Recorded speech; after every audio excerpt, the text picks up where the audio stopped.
We're going to fast forward a little bit. Okay. Something happened with Destiny's Child. Mm-hmm. And you guys were no longer a part of it. We looked up and there was no Latavia and there was no Latoya. Yes. What was that experience like for you? It was hard. I have to say that it was one of the hardest things that I've ever had to endure. And I think the hardest thing was like not being around the people that became your family. Mm-hmm. Because we were always away from home. And because it was business Right. that made it happen. You know, it had nothing to do with us four personally. But just the experience of looking up and one day thinking that, you know, there might be some resolution and there wasn't. Right. That was the most heartbreaking part. Yeah. And things, I believe that they do happen for a reason.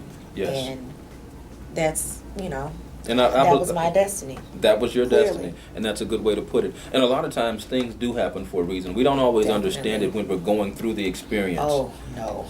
But yeah, and a lot of times until we come out on the other side, that we're able to really understand. Right. When we're able to reflect and say, okay, God, I see what you were working out in the midst of what I was dealing with or going through at that time, because we can easily think, this is the end of life for me. And being a young girl, I know you had those moments where you thought life was over because you were no longer a part of that group. Yes. And But- definitely being young, it was definitely harder to understand. Yes. And getting older and really starting to become a woman and understanding who I am, Yes.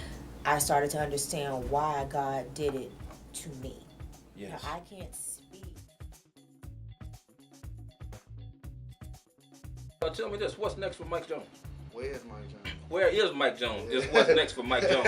So I think that's his upcoming CD, is that right? Yeah. All right. So in your CD, from what I understand, you're going to try to tell your public and your audience a little bit more about where you've been for 4 years and what's been happening. You just want to tell the flat out truth from what I understand. Just tell it the way it is.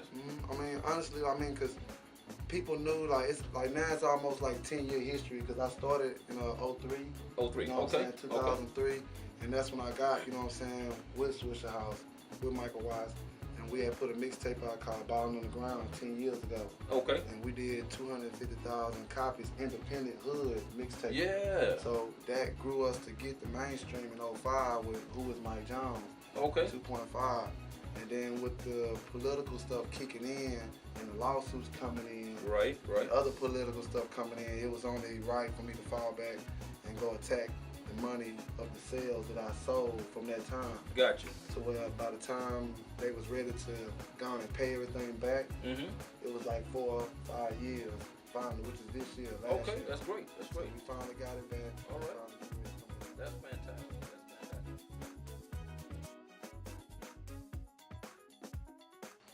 All right, welcome back to this edition of Let's Talk About It with my awesome guest, Miss Charnell Brown, who's in the house today. All right, always good to see you, girl. It's good to see you. It's good to be back home. All right, Yes. I like that. Back Yeah, home. back home. Now, Charnell, you're originally from East Hampton, Long Island, New York.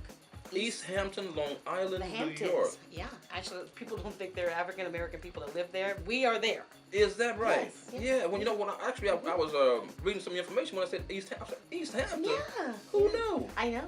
Yeah. I know. Because we actually met in Houston. And Houston, Texas. Right. 12 right. some odd years ago. Exactly. It's been a long time. Yes, ma'am. Yes, ma'am. So, what have you been up to since that time, Charnel? Oh my God. So many things. Actually, writing. Okay.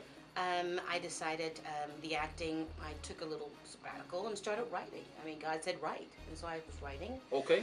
I have a film called Coffee Clutch, which you know. That's Been a long time coming. You know, back in the day we were doing Absolutely. that. And it's coming to fruition as we speak, so thank you, Jesus, for that. So That that'll is be coming fantastic. to the screen. And also I have an acting academy. I'm back.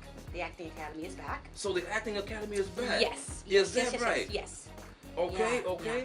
And we have an after-school program called Let's Play Enrichment Program that we're trying to implement into HISD. Wow. Yeah.